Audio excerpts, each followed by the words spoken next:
Page 57, Chapter 10, Southern Sudan, 2008. The men finished their meeting.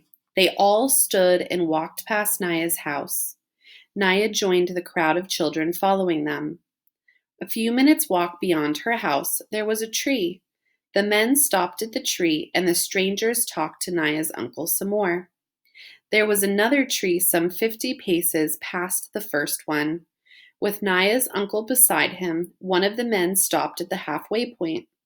The other man walked the rest of the way and examined the second tree. The first man called out to his friend in a language Naya did not understand. The friend answered in the same language, but as he walked back toward the group, he translated for the chief, and Naya could hear him. "This is the spot, halfway between the two largest trees. We will find water here." Naya shook her head. What were they talking about? She knew that place like the back of her own hand. It was there, between the two trees, that the village sometimes gathered to sing and talk around a big fire. There wasn't a single drop of water on that spot, unless it was raining. Southern Sudan, 1985. Salva reached for his gourd. He knew it to be half full, but suddenly it felt much lighter, as if there was hardly any water left in it. Uncle Jawir must have guessed what he was thinking. "No, Salva," he murmured. "You are too small and not strong enough yet. Without water, you will not survive the rest of the walk. Some of the others, they will be able to manage better than you." Sure enough, there were now 3 women giving water to the men on the ground. Like a miracle, the small amounts of water revived them. They were able to stagger to their feet and join the group as the walking continued. But their 5 dead companions were left behind. There were no tools with which to dig, and besides, burying the dead men would have taken too much time. Salva tried not to look as he walked past the bodies, but his eyes were drawn in their direction. He knew what would happen. Vultures would find the bodies and strip them of their rotting flesh until only the bones remained. He felt sick at the thought of those men first dying in such a horrible way and then having even their corpses ravaged. If he were older and stronger, would he have given water to those men? Or would he, like most of the group, have kept his water for himself? It was the group's 3rd day in the desert. By sunset, they would be out of the desert, and after that, it would not be far to the Itang refugee camp in Ethiopia. As they trudged through the heat, Salva finally had a chance to talk to Uncle about a worry that had been growing like a long shadow across his thoughts. "Uncle, if I am in Ethiopia, how will my parents ever find me? When will I be able to go back to Lunarik?" "I have talked to the others here," Uncle said. "We believe that the village of Lunarik was attacked and probably burned.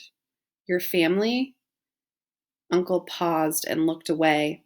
When he looked back again, his face was solemn. "Salva, few people survived the attack on the village. Anyone still alive would have fled into the bush, and no one knows where they are now." Salva was silent for a moment. Then he said, "At least you will be there with me, in Ethiopia?" Uncle's voice was gentle. "No, Salva. I am going to take you to the refugee camp, but then I will return to Sudan to fight in the war." Salva stopped walking and clutched at Uncle's arm. "But Uncle, I will have no one. Who will be my family?" Uncle gently loosened Salva's grip so he could take the boy's hand in his. "There will be many other people in the camp. You will become friends with some of them. You will make a kind of family there. They too will need people they can depend on." Salva shook his head, unable to imagine what life would be like in the camp without Uncle. He squeezed Uncle's hand tightly. Uncle stood quietly and said nothing more. "He knows it will be hard for me," Salva realized.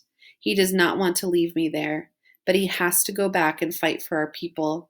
I mustn't act like a baby. I must try to be strong." Salva swallowed hard. Uncle, when you go back to Sudan, you might meet my parents somewhere. You could tell them where I am, or you could talk to those you meet and ask where the people of Lunarique are now. Uncle did not answer right away. Then he said, Of course I will do that, nephew. Salva felt a tiny spark of hope. With Uncle looking for his family, there was a chance they might all be together again one day. No one in the group had eaten anything for 2 days. Their water was nearly gone. Only the vision of leaving the desert kept them moving through the heat and the dust. Early that afternoon, they came across the first evidence that the desert was receding. A few stunted trees near a shallow pool of muddy water. The water was unfit to drink, but a dead stork lay by the pond's edge. Immediately, the group began making preparations to cook and eat the bird. Salva helped gather twigs for the fire. As the bird roasted, Salva could hardly keep his eyes off of it. There would only be enough for a bite or two for each person, but he could hardly wait. Then he heard loud voices. Along with the rest of the group, he turned and saw 6 men coming toward them. As the men approached, he could see that they were armed with guns and machetes. The men began shouting, Sit down! Hands on your heads, all of you, now! Everyone in the group sat down at once. Salva was afraid of the weapons, and he could see that the others were too. One of the men walked among the group and stopped in front of Uncle. Salva could tell by the ritual scarring on the man's face that he was from the Nuer tribe.